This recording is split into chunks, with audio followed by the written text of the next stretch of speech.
Bien, entonces compartiendo pantalla.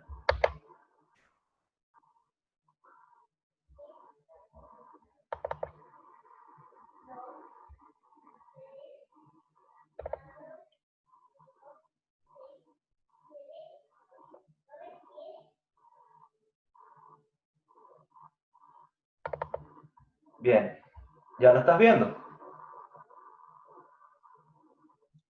Todavía no. Todavía no. Ok, ya. A ver que cargue entonces.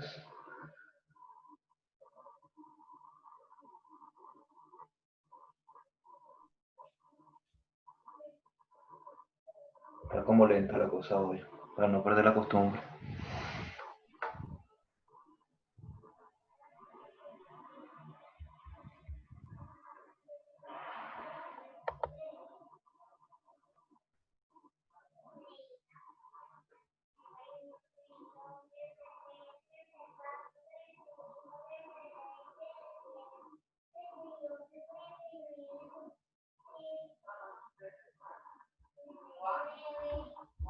Todavía no carga, ¿verdad?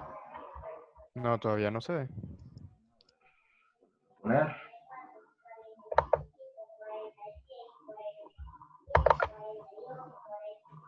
Ahora sí, ¿verdad? Ahora sí, profesor. Ok, chévere. Bueno, entonces vamos en esta sesión a ver el tema 12, donde están reunidas varias cosas, que serían las acciones cambiarias, la prescripción y la caducidad de la letra de cambio. Ok, entonces, comenzando con acciones cambiarias, podríamos, digamos, para juntarlo con el tema que habíamos visto anteriormente, habíamos terminado con la idea de lo que sería el pago, cuando efectivamente se cumple la obligación cambiaria principal a través pues, de la figura ordinaria, que sería el pago al vencimiento de la letra, sin mayores complicaciones o sin mayores dificultades. Ahora bien, cuando estamos hablando de las acciones cambiarias, tendríamos que analizar es en el supuesto de qué es lo que ocurre cuando efectivamente ese pago no se realiza voluntariamente o en la oportunidad que tenía que ocurrir. Por supuesto, esto significa que existe una acreencia que merece una protección por parte del ordenamiento jurídico a los efectos de hacerla coactiva. Efectivamente, como toda obligación, es en principio coercible, pero digamos, llegado ese momento del vencimiento, de la exigibilidad de la obligación, sin que la misma sea cumplida, entonces necesita unas herramientas o unos mecanismos para lograr hacer efectivo su cobro. Entonces, que eso nos lleva pues a la idea de lo que serían las acciones cambiarias. Las llamamos acciones cambiarias en el sentido de que son acciones específicas, especiales, derivadas de la relación jurídica que emana de la letra de cambio. Entonces, ¿cuáles tendríamos? Primero, en el caso de la falta de pago por parte del librado o del aceptante de la letra, recordemos pues que en principio el librado no está obligado a aceptarla, pero en el caso de que la acepte se convierte en aceptante. Y también tenemos otro supuesto especial que puede ser un tercero que voluntariamente comparece a aceptar la letra, lo que se diría el aceptante por intervención. En cualquiera de estos casos, pues, se le genera el derecho al tomador de la letra, pues, al beneficiario de la misma, al titular de esa creencia, a proceder al cobro judicial contra dicho sujeto. Por supuesto, también contra la avalista de este aceptante, en el caso de que exista, ya que está obligado de la misma forma que este. Esto es lo que se llama en doctrina la acción directa. La acción directa en el sentido de que se está dirigiendo contra la persona que es el obligado principal a cumplir con la obligación establecida en la letra de cambio. ¿Ok? Eh, por supuesto, también, como hemos hablado, existen otros obligados cambiarios, por lo cual la negativa de la aceptación de la letra por parte del librado o la falta de pago de la misma, a pesar de que lo hubiera aceptado, llegado al momento del vencimiento, no se produce el pago, da derecho entonces a ese tomador a ejercer la acción contra los restantes obligados cambiarios. ¿Quiénes son estos restantes obligados cambiarios? Bueno, ya lo hemos visto, el librador, los endosantes y los respectivos avalistas de esto. Esto es lo que se vendría a llamar la acción de regreso. ¿Ok? A diferencia de la acción directa que se intenta contra el obligado principal o el obligado, dígame, o el obligado, digamos, inicial de esto, entonces esto sería lo que se llama la acción de regreso. ¿Qué es eso? Bueno, si el obligado principal no me paga, yo me devuelvo contra las otras personas que también están obligadas al pago de esto, a los efectos de poder satisfacer la creencia que existe. Bien, entonces, estas acciones, por tanto la directa como la regreso, son habitualmente ejercibles o se hacen exigibles al vencimiento de la letra, salvo en los supuestos anticipados que ya vimos que están previstos en el artículo 451 del Código de Comercio, en el caso pues de que no se aceptara la letra, en el caso de la crisis patrimonial del librado, en el caso de la crisis patrimonial del librador, conforme ya lo vimos en un tema anterior. Ok, ¿qué otra cosa importante aquí? La figura del endosante o el interventor que haya pagado la letra, bien sea en forma voluntaria o bien sea forzosamente, pues después del ejercicio efectivo de alguna de estas acciones, pues bien sea la directa o la de regreso, tiene un derecho a exigir un reembolso de lo pagado al librador o a los anteriores endosantes o a los avalistas de uno u otro. Entonces lo que se llamaría la acción de regreso y que estaría prevista en el artículo 457 del Código de Comercio. En definitiva, si yo al convertirme en un obligado cambiario, efectúo el pago de esa letra, evidentemente estoy pagando una orden de pago que me emanó otra persona que en principio pues sería el creador del título, que es el librador.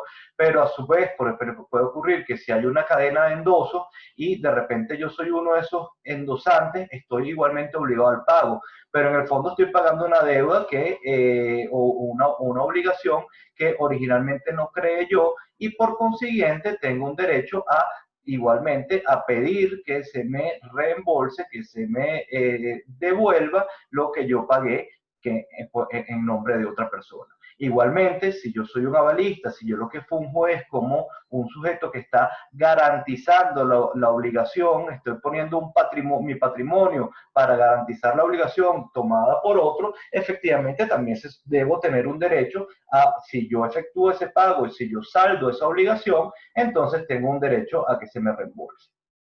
¿Ok?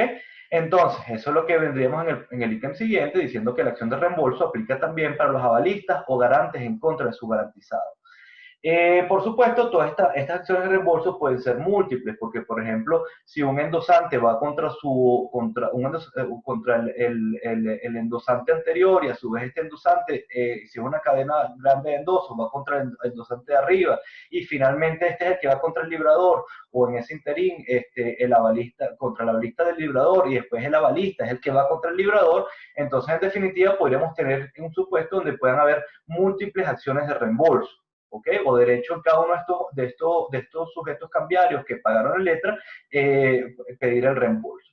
¿Cuándo termina esto? Cuando efectivamente se produce el reembolso, se le exige el reembolso al librador, que en definitiva es la persona que creó el título y que en función o en beneficio de quien se levantó la letra de cambio. ¿Ok?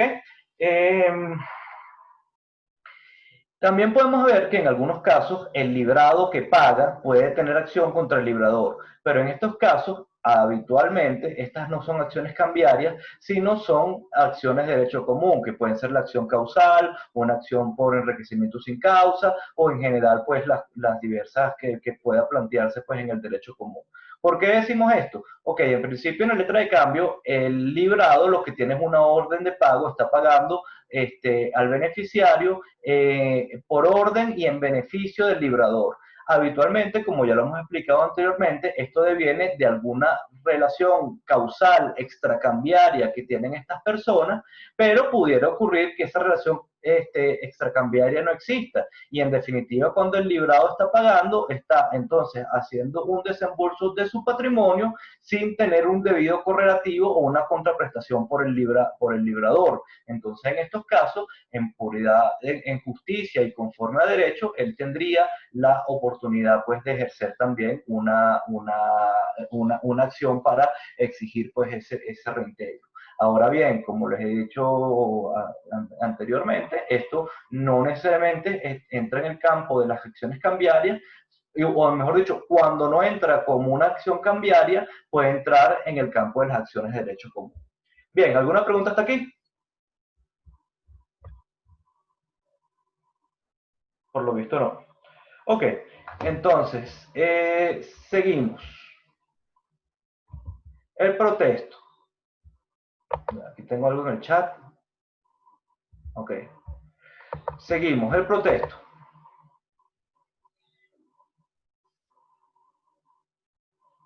Cambiando la lámina.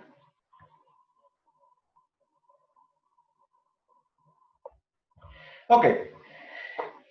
El protesto. Hemos hablado a través de estas clases o hemos hecho mención a lo que es el protesto, pero no lo habíamos analizado específicamente. Ok, ¿qué es el protesto? Básicamente es la actividad que es requerida al tomador de la letra, o sea, al beneficiario de la misma o el indicatario, el titular de la creencia o del derecho cambiario para ese momento, de dejar constancia en forma auténtica, bien de la falta de aceptación, o bien de la aceptación no fechada, o bien de la aceptación parcial, o bien de la falta de pago, o de únicamente que se hizo un pago parcial y por consiguiente hay una falta de pago parcial. Ok, ¿para qué sirve el protesto? O su función es crear una prueba de que, en primer lugar, se efectuó la presentación de la letra, bien sea su aceptación o bien sea el pago, conforme a los requerimientos de tiempo, lugar y modo, al momento en el que tenía que ser hecho, en el lugar o en el domicilio de quien tenía que ser hecho, etc. Y la segunda parte de la prueba es de el rechazo o el incumplimiento o esa conducta que ha tenido ese sujeto pasivo, ese obligado cambiario al respecto. Que por supuesto sería en el caso pues de que falta de aceptación es la falta de aceptación, o bien la aceptación parcial, o la falta de pago, o la falta de pago parcial. Ok. Aunque la ley no nos especifica de qué forma tiene que ser el protesto, lo que nos dice es que esto tiene que ser en forma auténtica. Entonces esto nos lleva a analizar en nuestro ordenamiento jurídico qué es lo que implica esto. Para lograr que una actuación tenga autenticidad, debe ser realizada o levantada en colaboración con un juez que puede estar actuando en jurisdicción voluntaria, bien sea pues ver la vía de la inspección judicial extra litem, o en el caso de un notario. La ley de registro público de notariado establece como unas competencias específicas el levantamiento del protesto y lo establece pues en manos del notario. Ahora bien, no significa esto que por la vía de un juez actuando en jurisdicción voluntaria, bien sea como dijimos, una inspección judicial extra litem, o bien en justificativo para perpetua memoria, pudiera también entonces tener ese efecto. ¿Por qué? Porque el Código de Comercio no limita o no regula las formalidades de cómo tiene que hacerse este protesto, sino lo único que establece es que sea auténtico. Entonces, cualquiera de estos caminos previstos en el derecho que nos permita tener una actuación con un carácter de autenticidad, entonces debería funcionar. Ok. El lapso para levantar el protesto por falta de aceptación es el término en general establecido para la presentación a su aceptación de la letra. ¿Ok? Esto está establecido pues en el artículo 452 en su segundo párrafo. Esto, por supuesto, como ya hemos visto, genera diversas hipótesis dependiendo del tipo de letra según su vencimiento. Sabemos que hay cuatro tipos de vencimiento distintos que tienen unas características o que presentan unas determinadas características distintas para las letras. Y adicionalmente, esto también pudiera verse incidido por la posibilidad que también hemos revisado de que alguno de los obligados cambiarios le establezca un término convencional para la presentación a la aceptación de la letra. Entonces, o inclusive en algunos casos que se permite pues impedir o que se establezca una cláusula de no necesaria presentación de letra. Por supuesto, también en el caso de que si el librado hace uso del plazo de reflexión previsto en el artículo 432, que vimos que cuando se presenta la letra, él puede decir que se la presenten nuevamente al día siguiente para reflexionar, pues, o para decidir si la va a pagar o no. Entonces, en estos casos, como también hay un día adicional que se le está dando, pudiera entonces, eso genera pues que se le conceda al tomador de la letra un día adicional para hacer el protesto, que justamente vendría siendo en estricta correlación con el día adicional que se le está otorgando al librado para decidir sobre su aceptación o no. Ok, entonces, ¿cuál es el lapso para efectuar el protesto por falta de pago? Es el día del vencimiento de la letra más los 2 días hábiles siguientes. Esto, si nos damos cuenta, pues es un lapso bastante corto, bastante limitado, porque en el fondo lo que nos está diciendo es que son 3 días para, en total, pues para presentar la letra y al mismo tiempo, pues para que verificar pues cuál sea la conducta del aceptante de la misma o del librado a los efectos, y en 2 días, en el caso que exista la negativa o el pago parcial o cualquiera de esas conductas que va en detrimento de los derechos del tomador de la letra, entonces tiene que levantar el protesto en esos 2 días hábiles.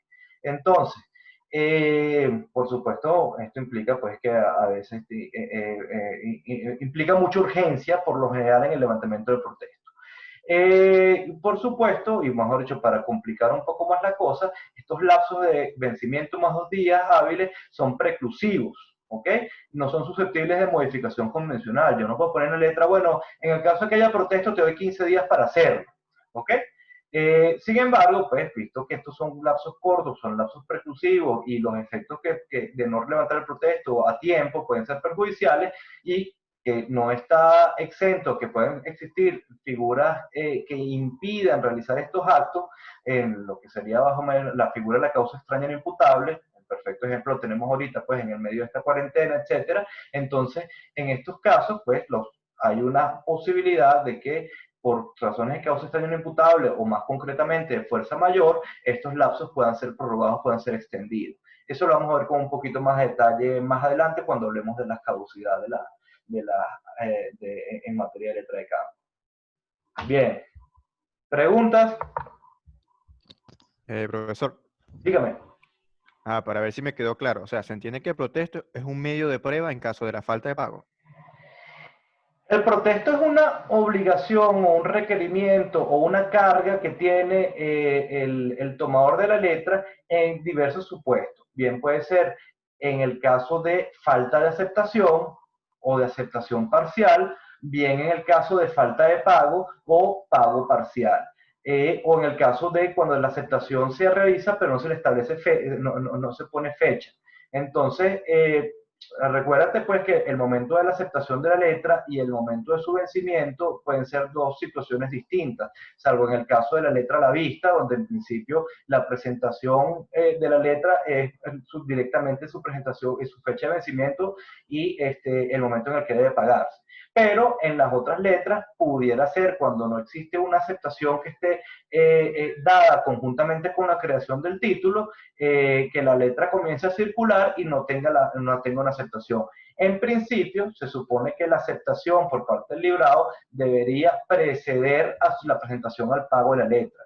Y en algunos tipos de letras, como la letra a cierto tiempo vista, la aceptación es lo que, o la presentación a la aceptación es lo que dispara el lapso para la presentación al pago. ¿Correcto? Está bien. Ok, entonces en ese contexto, el protesto es una actividad que debe realizarse en el caso pues de que no se produzca la conducta ordinaria, que es o bien la aceptación o bien el pago. Entonces, por supuesto, el que tiene que salvaguardar sus derechos frente a esa falta de aceptación o falta de pago, tiene un derecho a levantar ese protesto. Y ese protesto, coloquialmente, ¿qué es lo que es decir? Bueno, yo voy a dejar constancia auténticamente, pues para los efectos posteriores que haga falta y frente a quien haga falta, decir, mira, yo vine a cobrar esta letra y no me la pagaron, o yo vine a presentar la aceptación en la letra y no me la pagaron, o no me la aceptaron, perdón, o me la aceptaron parcialmente. esa clase de cosas. Entonces, para eso es que, o eso es, probatoriamente esa es la función del protesto. Ok, seguimos entonces y lo concordamos con lo que tenemos en la siguiente lámina. ¿Cuáles son los efectos del protesto? El principal efecto de esto es habilitar la acción de regreso. Como ya dijimos al inicio de la clase, hay una acción de directa y una acción de regreso que puede ejercer el tomador de la letra.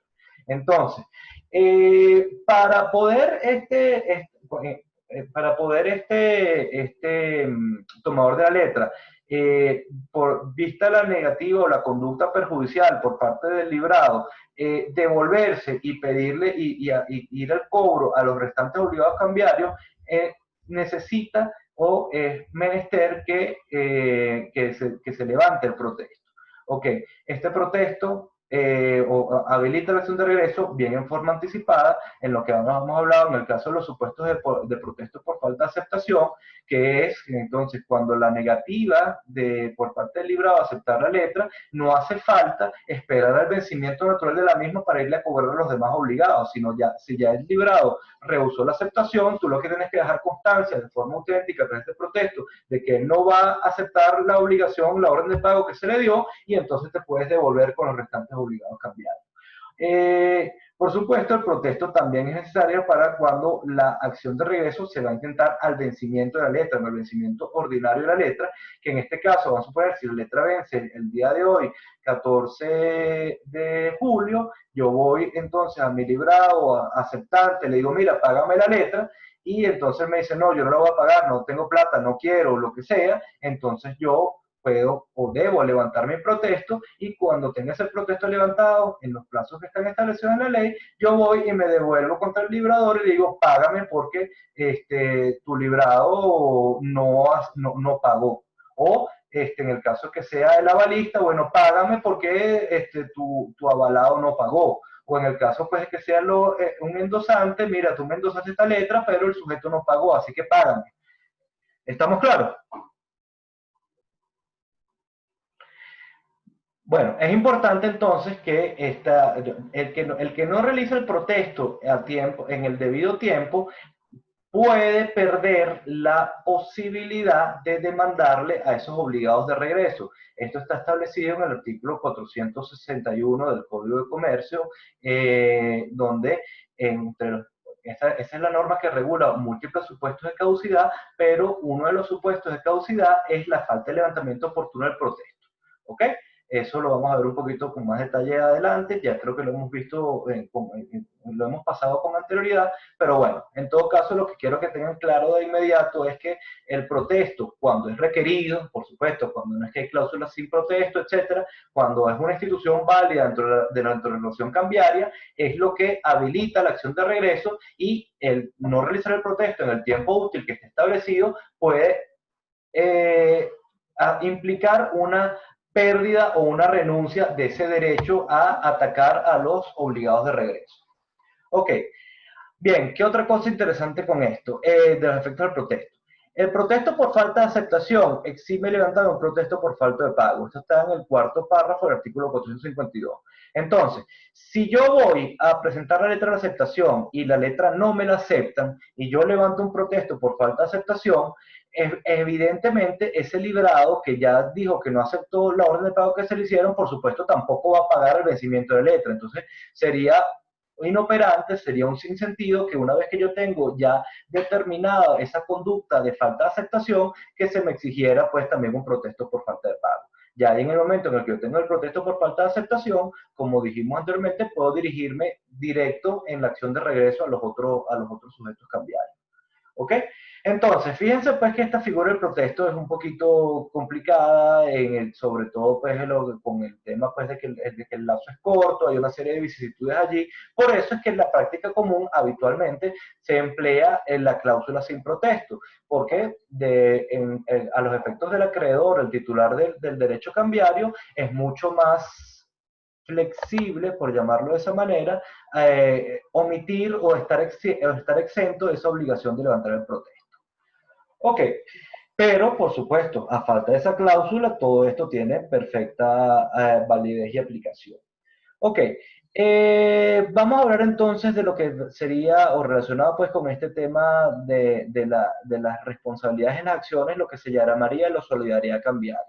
Ok, ustedes el concepto de solidaridad básico de derecho a obligaciones lo conocen y lo manejan. Y bueno, esto digamos, aquí hay una regla específica que ratifica la idea de que existe una solidaridad entre los deudores, entre los sujetos pasivos en la letra de cambio. El artículo 455 en concreto, entonces, es esa norma que nos establece una solidaridad de todos los obligados cambiarios frente al tenedor. ¿Quiénes serían estos obligados? El librador, el aceptante, los endosantes y los avalistas. Entonces, derivado de esa solidaridad, por supuesto, puede demandarse a todos ellos, en el caso pues de que haya de falta de pago de letra, podría combinarse pues la acción directa contra el aceptante que no ha pagado, y podría y combinarse con la acción de regreso que se intenta contra el librador, contra los endosantes, contra el avalista. Esto podría ser todo en un mismo proceso o en procesos separados, o podrías demandar unos primero y después demandar a los otros. En definitiva, se supone, o la idea general de esto es que todos están obligados al pago, no tienes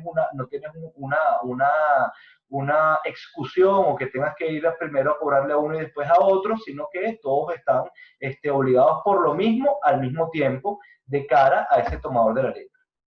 ¿Ok? También esta solidaridad, una vez que, por ejemplo, viene alguno de estos sujetos y paga la letra, cuando se va a su acción de reembolso, también los restantes obligados frente a él también son obligados solidarios. ¿Ok? Ahora bien, aquí hay una pequeña diferencia entre lo que es la solidaridad civil ordinaria y esta solidaridad cambiaria. ¿Por qué? Porque en principio en la solidaridad civil ordinaria, nosotros si somos deudores solidarios, frente al acreedor estamos todos obligados por la totalidad.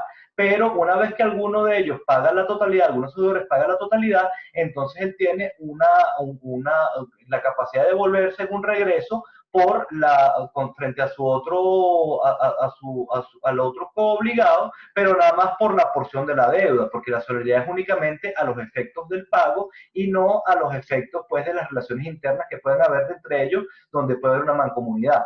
Para ponerlo ejemplificado, si yo y otra persona somos deudores solidarios por la cantidad de 100 frente a un determinado acreedor, y el acreedor viene a mí y me demanda, y yo pago los 100, yo puedo devolverme entonces frente a mi otro obligado y decirle, salvo algunas reglas que existan, pero en principio por general decirle, mira, págame los 50 que yo pagué por ti. ¿Por qué? Porque los otros 50 era la obligación propiamente mía. En este caso, o sea, es lo que se llama, que cuando usted ve obligaciones, la diferencia que puede existir entre el débito y la responsabilidad. En el caso de la acción de reembolso cambiaria, la responsabilidad y el débito son iguales. Si yo soy un avalista, por ejemplo, que paga la letra, que la letra de la cantidad de la obligación sean 100, yo puedo volverme al librador y decirle, págame 100, págame la totalidad, págame la responsabilidad que yo tuve es exactamente igual al débito que tengo a que me reembolse. ¿Por qué? Porque en este caso lo que está operando es más una especie de garantía cambiaria que realmente una obligación que sea propia. Yo como avalista o yo como endosante o cualquiera de estos obligados cambiarios, yo no estoy asumiendo una obligación cambiaria propia, sino, bueno, o sea, estoy asumiendo una obligación cambiaria propia, pero el débito que subyace en eso no es una deuda mía, sino es una deuda del librador de la letra. ¿Estamos claros hasta allí?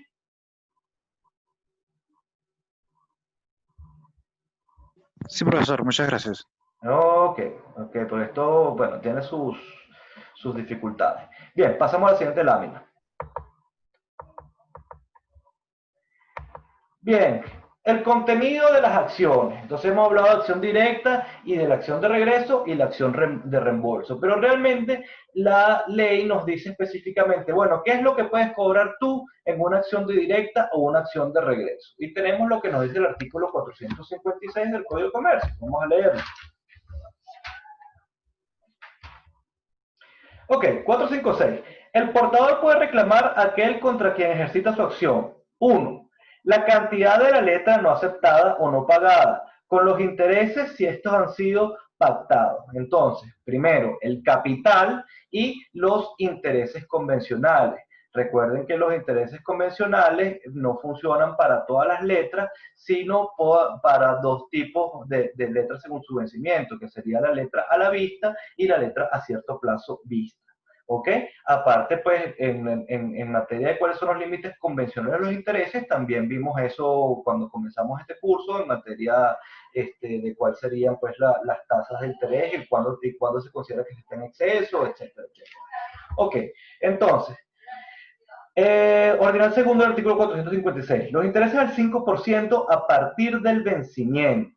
¿Ok? Entonces, esto es un supuesto de un interés legal moratorio que está establecido desde el vencimiento de la letra y por lo cual podemos entender que es una aplicación de lo que hemos dicho de esta regla del día interpela por el hombre en los casos pues, de las letras con vencimiento ya fijo, etc. Y la tasa es una tasa especial del 5%. Como ustedes recordarán, en materia de la tasa general del interés moratorio, es la tasa del interés legal y que está prevista en el artículo 1746 del Código Civil a un 3%. Aquí hay un plus. Evidentemente, pues en una economía inflacionaria o hiperinflacionaria como ya es la nuestra, un 5% parece poco, pero digamos, en un caso, en un supuesto de una economía más o menos sana, un interés moratorio del 5% es algo que, si existe pues una inflación de un solo dígito, es algo importante. Y igualmente, si nos salimos un poco pues, de la desvalorización del bolívar, imaginamos esto en una moneda fuerte, una tasa de interés del 5% sobre una obligación en dólares, tampoco es nada deleznable, ¿no? Ok, el tercer punto. Bueno, ¿qué es lo que quiero decirles con esto? Que realmente estas normas, por una serie de circunstancias macroeconómicas o ajenas a la normativa legal, no parecen tan atractivas, pero estas normas han existido durante décadas cuando la economía se regía por unas reglas un poquito más estables, ¿no? Ok, ordena el tercero. Los gastos de protesto originados por los avisos hechos por el portador, el endosante, procedente o el librador, así como los demás gastos relacionados. También puedes cobrar entonces gastos de protesto, los gastos de la obligación de hacer aviso que esté establecida cuando es aplicable en el artículo 453, sí, también. Y bueno, en general cualquier otro gasto relativo pues a la gestión de cobro que se haga pues de la letra. Después tenemos que la norma nos dice en el ordinal cuarto un supuesto bastante oscuro. Nos dice un derecho de comisión que en defecto de pago será de un 6% del principal de la letra de cambio, sin que pueda en ningún caso pasar de esa cantidad. ¿Qué significa eso de un 6%? Eso significaría un 16,66% del monto del capital de la letra o un 0,16%. Cuando te dicen un por ciento, la interpretación que se le da es que es un 1% y un sexto de un 1% sería un 0,16%. Normalmente, si ustedes se van a la doctrina, realmente este detalle normalmente los autores le pasan un poco por encima porque justamente es como una discusión un poco difícil de delimitar y posiblemente la confusión deviene pues de una muy mala traducción que tenemos en nuestro Código de Comercio. Pero bueno, la realidad es que pareciera de que el derecho a cobro es del 0,16% y no del 16,66%. Volvemos a lo mismo, en bolívares actualmente eso es absolutamente nada, pero si ponemos que en una letra, en moneda dura, en unas condiciones macroeconómicas razonables, eso es un plus adicional que tiene derecho legal a cobrar el tomador del letra. La otra cosa es, el nombre es un derecho de comisión, pero un derecho de comisión, ¿por qué? Pareciera que esto lo que tiene es como una idea de una naturaleza indemnizatoria adicional al interés legal moratorio por el solo hecho pues de que el obligado cambiario no ha pagado en el tiempo que tenía que pagar. Entonces, pero ¿es una naturaleza indemnizatoria o es un daño punitivo? Bueno, mira, como tú no pagaste, yo te castigo con un plus adicional que tienes que pagar. Bueno, como les digo, pues estas son cosas que no están muy resueltas en la doctrina en general. Ok, Vamos a suponer, bueno, saliendo entonces, en esta acción directa se puede cobrar, o en la acción de regreso se puede cobrar todo esto. Y en la acción de reembolso, ¿qué se puede cobrar? Bueno, más o menos lo mismo. En el caso de la acción de reembolso, la suma íntegra pagada. ¿Qué significa eso?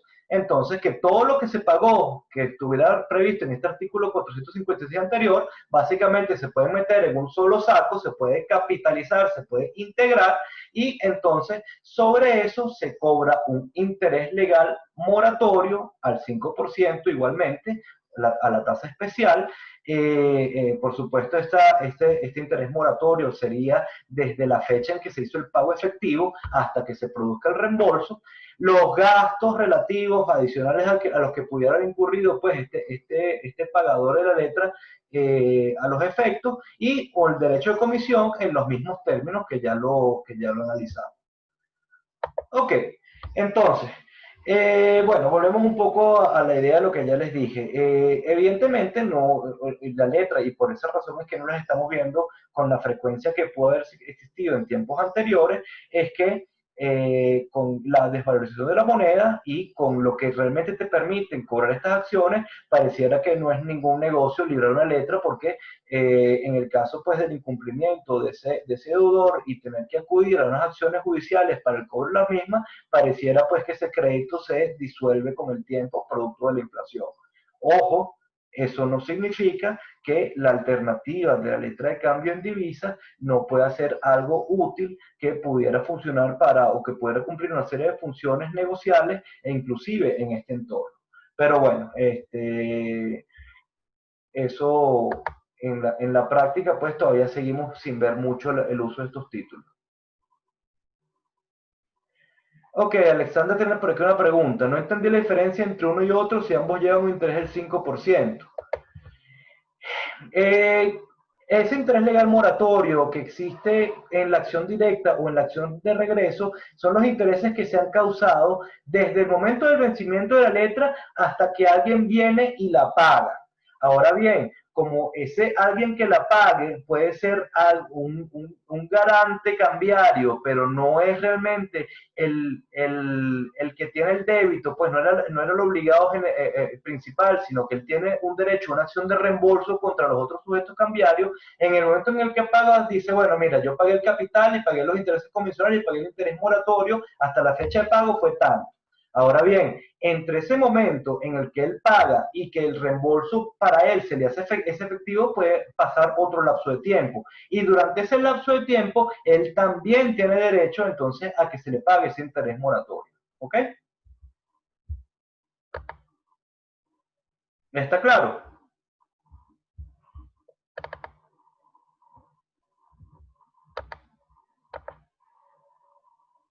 Bien. Vamos a la siguiente lámina, que sería en relación a la entrega de títulos y los otros aspectos procedimentales. Ok. Bien. Habíamos hablado de que cuando la persona que paga, en general pues el aceptante cuando paga, él tiene derecho a que se le entregue la letra cancelada por parte del tomador de la misma. Bueno, aquí está, toma tu dinero, entrégame la letra, ¿verdad? Habíamos dicho también que en el caso de que fuera un pago parcial, no había esa obligación de entregarle la letra, sino que se dejaba constancia en la letra de que se había hecho un pago parcial y la letra la seguía reteniendo el tomador. ¿Por qué? Porque él tiene derecho a ejercer sus acciones contra las acciones judiciales, bien sea contra ese librado o contra los restantes obligados cambiarios. Entonces, en ese caso, bueno, la letra es por 100, mira, yo te voy a pagar 100, yo te puedo pagar los 50, tómalo. ¿Los quieres? Sí, bueno, voy a agarrar los 50, vamos a dar constancia aquí en la letra que tú me pagaste 50 en tal fecha y quedamos, y yo me quedo con mi letra. Y si quieres te entrego un recibo por los 50 que me pagaste. ¿Ok? Entonces, en el caso de que esto funciona prácticamente igual en lo que respecta al obligado en regreso. Vamos a suponer, yo soy uno de los endosantes, viene el titular del endosatario y me dice, mira, el librado no me pagó, el aceptante no me pagó, está bien, yo te pago.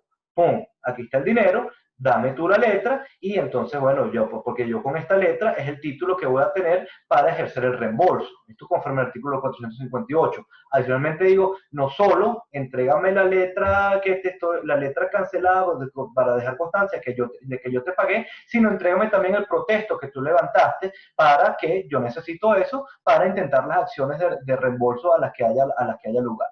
¿Ok? Por supuesto, en el caso de un pago parcial también funciona más o menos como habíamos dicho en el caso del pago parcial del aceptante. El tomador no entrega el título, sino que, bueno, si tú me pagaste parcialmente, dejo constancia en la letra que tú hiciste ese pago parcial, te puedo traer un recibo, pero yo tengo que quedarme tanto con el protesto como con la letra para irle a cobrar al resto el saldo no pagado, por supuesto. Entonces, en este caso nos dice pues que lo que le debe entregar o lo que puede exigir ese reembolsante, o sea, el que pagó la letra, es que le otorguen una copia certificada de letra de cambio y una copia certificada del protesto. Todo esto conforme al artículo 459 del Código de Comercio. Bien.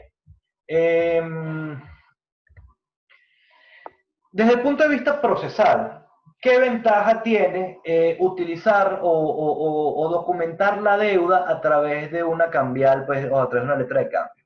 Entonces, esto nos da cierta flexibilidad o ciertos beneficios de naturaleza procesal. ¿En qué sentido? Primero, puedes acceder al uso de los procedimientos especiales monitorios o ejecutivos que establecen unas ciertas beneficios, unas ciertas ventajas para el acreedor en contraposición o en comparación con el procedimiento ordinario. Entonces, ¿cuáles serían? Por ejemplo, puedes intentar el procedimiento por la vía ejecutiva, que está prevista en el artículo 630 y siguientes del CPC. Entonces, en este caso, ¿cuál es el presupuesto de la vía ejecutiva? Que exista un documento auténtico o reconocido por el deudor o tenido legalmente por reconocido, entonces que te permita intentar el proceso. Y bien, si esto se tramita por el procedimiento ordinario, lo que implica también es que tienes derecho de inmediato, mientras se está tramitando ese procedimiento ordinario, a intentar o adelantar la ejecución, pues toda la parte pues de decretar el embargo, irte al justiprecio, publicar carteles de remate y todo eso puede ir en paralelo al procedimiento principal sin esperar que se dicte la sentencia. Lo que ocurriría en el procedimiento ordinario, tú tienes que ir al procedimiento ordinario, llegas a una sentencia definitiva y una vez que esa sentencia definitiva no ha sido cumplida voluntariamente por el demandado, entonces es que te vas para la ejecución como tal, la ejecución coactiva de la misma. En este caso puedes ir adelantando los actos de ejecución mientras va rodando el proceso, antes de la sentencia. Ok, entonces, en este caso, ¿cómo podría actuar la vía ejecutiva? Si la firma que está en la letra de alguna manera ha sido reconocida por el deudor, bien sea en el protesto o de alguna otra forma, tú puedes dar inicio a ese juicio por vía ejecutiva. O también se puede presentar la letra en ese procedimiento para que se cite al deudor para que reconozca si esa es su firma o no. ¿Ok? Entonces, el otro procedimiento que pudiera ejercerse y era el que habitualmente se utiliza con más regularidad en materia del cobro de una deuda contenida en una letra de cambio es el procedimiento por intimación, que está previsto en el artículo 640 del CPC y lo siguiente. Ya sobre este procedimiento, hablamos un poquito en este curso cuando estábamos hablando de la factura, que la factura funciona pues como un título que te habilita a este procedimiento por intimación. Del mismo modo, la letra de cambio es uno de los documentos que efectivamente te habilita a irte al procedimiento por intimación. ¿Qué tiene de ventaja esto? Este es un procedimiento donde una vez que se demanda por una cantidad específica de dinero, que en este caso sería la que está establecida en la letra o lo que te permite pues la acción cambiaria, sea la de reembolso, sea la directa o sea la de regreso, entonces en eso el juez admite la demanda y libra un decreto de intimación, o sea, le dice una orden de pago, una orden de cumplimiento al deudor. Ese deudor puede aceptar ese decreto o en el caso de que no comparezca, ese decreto queda firme como una sentencia. Si ese deudor llega, ese demandado llega y se opone, entonces se abre un procedimiento ordinario. Pero Ábrase o no el procedimiento ordinario, lo interesante de esto es que el CPC en el artículo 646 te establece la posibilidad de una medida preventiva prácticamente automática, sin necesidad de que el juez analice si existe el fundum bonis juris y el periculum in mora, sino que conforme la letra del 646, si estás en tu procedimiento de intimación y la creencia está amparada en uno de los títulos que están previstos allí, se tiene derecho de inmediato a que se dicte una medida preventiva de embargo, una medida preventiva de prohibición de grabar sobre bienes del demandado, etc. Entonces, evidentemente, esto causa o esto tiene como efecto una ventaja procesal importante. Dice por aquí que queda menos de un minuto para esta sesión, entonces las voy a cortar y continuamos a las 5 de la tarde, o bueno, o tan pronto como se quede grabado.